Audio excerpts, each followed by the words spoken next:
Rachel here from 7 and All, and today I have a special guest.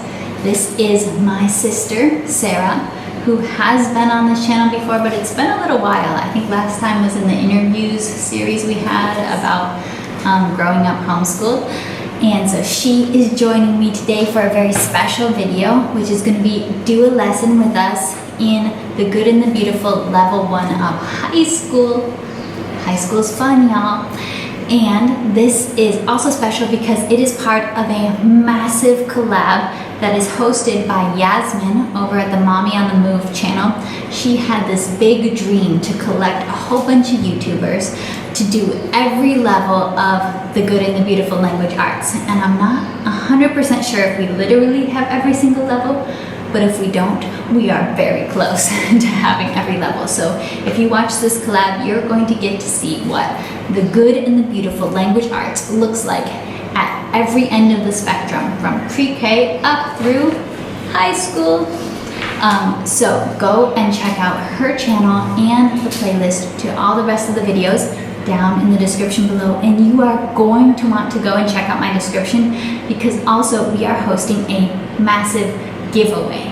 We have one big gift card to the Good and the Beautiful curriculum that you can enter by going down, clicking on the link, entering the Rafflecopter, and getting yourself a whole bunch of entries.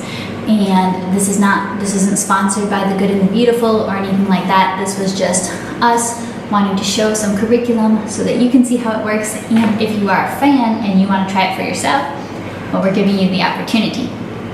So let's get started. So if you are watching other videos in this collab, you're probably going to notice that this one looks a little bit different. And that's because when you're doing a lesson with me, with a first grader, second grader, third grader, that is going to look a lot different than it does with a high schooler. This is a totally different stage of life. Totally different stage of homeschool. So where in those younger grades you would be naturally just kind of one-on-one, having a lot of parent involvement, or in this case big sister involvement.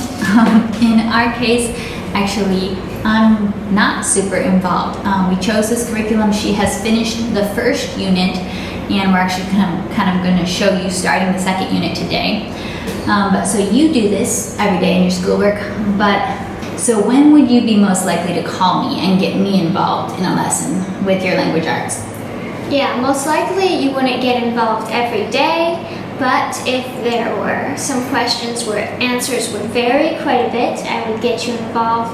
Also, if you need to check a writing assignment, then I would get you involved. Mm-hmm. And if you had any questions, I think in the first unit they had something about annotating passages, and that was something unfamiliar. So we did kind of have a conversation about that a little bit and talked about what that would look like.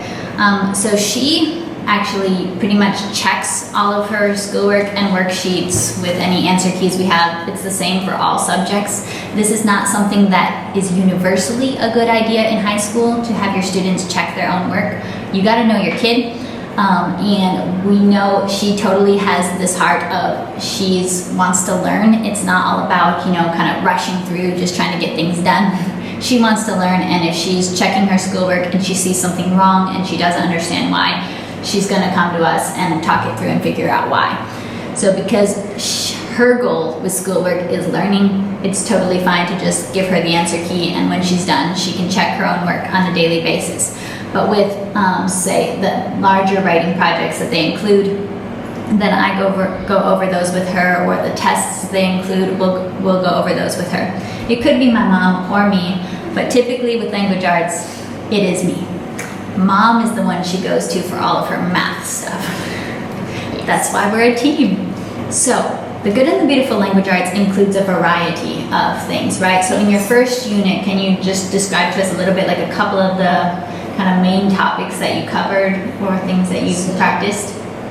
In the first unit, they had diagramming sentences. Diagramming, it's very useful. That one was pretty easy, right? That was pretty easy. So that was one of the easiest things because it was very basic diagramming. What were some of the things that you would say would be most challenging in that first unit?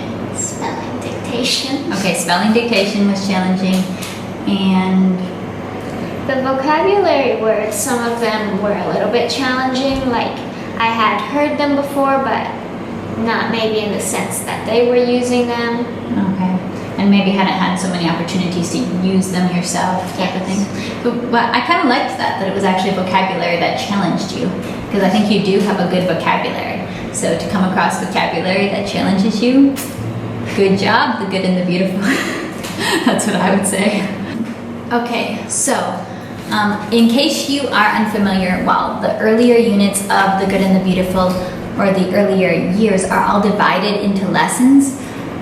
The high school units, the high school years, are actually not divided into individual daily lessons. So here they're really trying to encourage independent learning by having the student pace themselves, which can definitely be a challenge.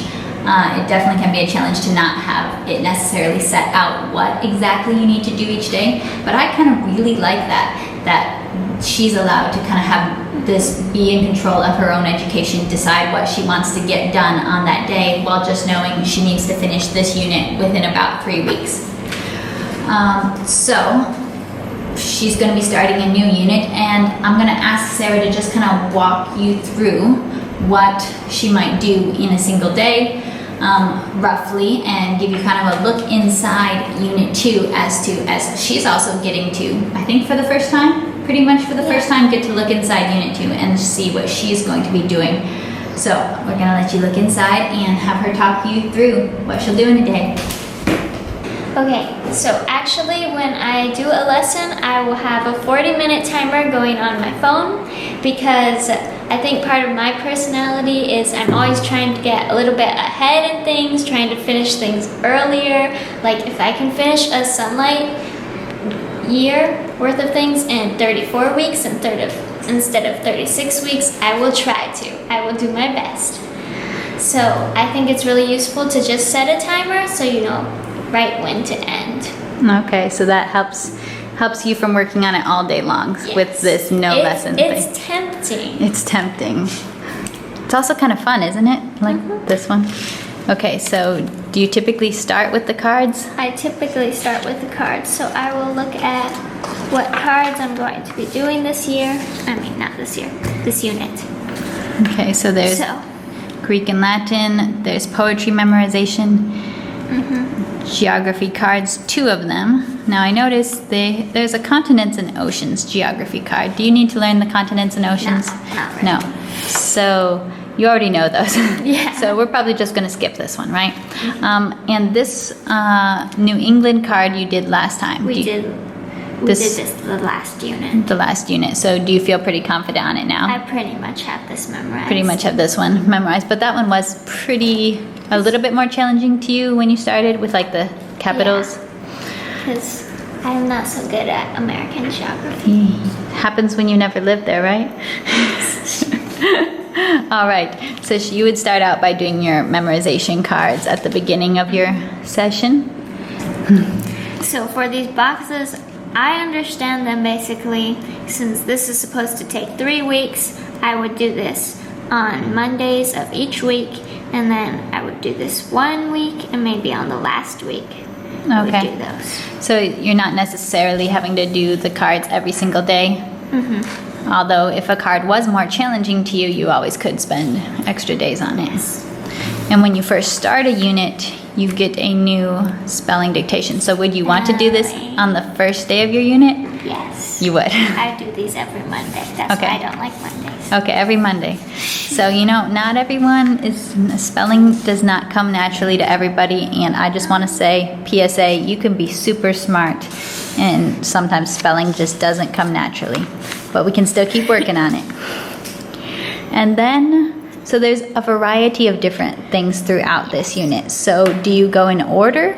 Not really. Sometimes if a passage is really long, I will read a passage and then just do a couple of the exercises they want you to do. So I wouldn't necessarily do all of this at once. Maybe I'd do this exercise one day and then exercise 2 another day. I kind of just like to jump around and see what I want to do on certain days. So you don't necessarily work through in order, but you can kind of have variety in. So they Also have some, it's kind of like reading comprehension but tied into geography here, because the good and the beautiful is always connecting geography. And some artwork. This is really nice. And Hudson River and New York City. So here we also have, so they have nonfiction reading in here, but then as you work through each unit, you are supposed to be reading through this book, right? Or the first 3 units are based on this book. Yes. So there's not a ton of reading. No, it's like the first unit was 8 chapters a week, but since I'm pretty used to having to read 4 chapters a day in like Sunlight books, I was like, wow, this is gonna be super easy. And these chapters are so short. So the reading load is not very heavy. It's not It's not very heavy. Okay. Which is nice. Yeah. Nice. Well, you wouldn't want to be doing something with a heavy reading load and sunlight, now would you? That would be a lot. That would be a lot. Now, something different I see in this unit is that you're going to have to do a slideshow presentation. Have you ever done a slideshow presentation before? But I love using Canva. Canva. Canva is a lot of fun. I think we can do. Can we do slideshows on Canva? I think we can. Probably. I've never tried it for that, but maybe we can. I actually don't think I've made a slideshow since, when? College, probably. But It's a good skill to have. it is a super good skill to have. Mom and Dad use slideshows for work. Angel uses slideshows for work all the time. So it just depends on what job you have. Stay-at-home moms don't make a lot of slideshows. But it is a super good skill in many fields. And I would probably be really rusty on mine. So these are the vocabulary words introduced. Were they introduced earlier, or is this where they're introduced? I think this is where they introduce. Okay, so every unit has some vocabulary words. So you probably wouldn't do all of these. Yeah, because if you do all of the vocabulary exercises at once, it's not very good, because you should try to hear the words more often, then you're more likely to remember them. So if you just do everything at once, you're not going to remember any of the vocabulary words. So you kind of spread it out throughout the unit. So you just kind of spend a couple weeks doing the different types of assignments. So you can see, so there's grammar, effective writing, so rewriting sentences in different ways. So sometimes they do assign you to read from your grammar and writing guide, which I did get the PDF version and just printed it at home. So your books will definitely look fancier if you buy them from the Good and the Beautiful. But we live overseas, so buying hard copies is not an option for us right now. But this works great. I really love that they offer PDF options. And so this has been a pretty fun change, right? What's this with the waterfall? Well, you get to draw. Yay! You get to be like your sister, Mary Grace. Mary Grace is the artist. I'm not the artist. In 3rd grade, my least favorite class was drawing class, because it was the class I got in trouble in the most, because I just couldn't draw. And then I just have to redraw things until it was good enough for my art teacher to pass it. I feel like which was mom, right? Which was mom. She's a tough teacher in every subject. I feel like, though, your art skills have improved a lot in the past couple of years. And I'm sure Mary Grace will appreciate seeing your drawings that you create for the Good and the Beautiful. I'm sure you can send them to her. And then usually by the end of the unit, there's always a writing assignment. So you're given a couple options, which is nice, that it's not just one option. So in the last unit, you chose your own option out of these. It's often based on what you were reading and learning about. Well, it is based on what you were reading and learning about in the unit. And then here's my grading rubric that I get to use, always handy to know what you're supposed to do with the grading rubric. And then in the end, there's kind of this overview with spelling, vocab, the grammar points. So these are very, I would say, traditional kind of exercises for just review, which is great to help prepare you for the test that comes up. And then the drawing project. So would you say that 40 minutes is plenty of time? I do 40 minutes like in the workbook, but then I'd also, after the 40 minutes, I'd usually read a chapter in the book. And I think it's plenty of time because I got the first unit done in like 2 weeks. Okay. So maybe you could even be doing like 30 minutes. Yes. And then and still easily finish it in 3 weeks. So so even with the timer, you're still kind of having the issue of kind of rushing forward. That's okay. That's okay. We love school. We often say in our family, like, we like school. We often kind of have the approach in homeschool in our family that we really like school and we like learning, so why would we rush through it when it's fun? But if you rush through it, there's like so much to learn. Yes. You want to learn everything you can. Yes, you don't want to be rushing through it too fast because definitely taking time can help some of the information to sink in, for sure. So I hope that you enjoyed kind of this talk through of what a lesson would look like, kind of her routine that she's figured out that works for her. And high school is super fun. I love the deep topics you can go into, the ways you can challenge students. But also one of the fun things is their independence. That all of her subjects that she's doing involve me and Mom, sometimes, at times, key moments, key teaching concepts or grading at times, but a lot of it where she doesn't hardly need us.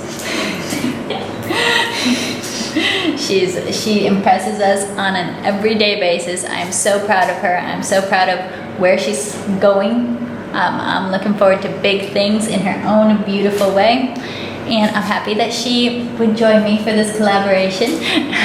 So we'll say bye here, but make sure you head down to the description, check out the playlist, and check out the giveaway. Don't forget to enter that giveaway so you can see it might just be you who wins the free curriculum gift card.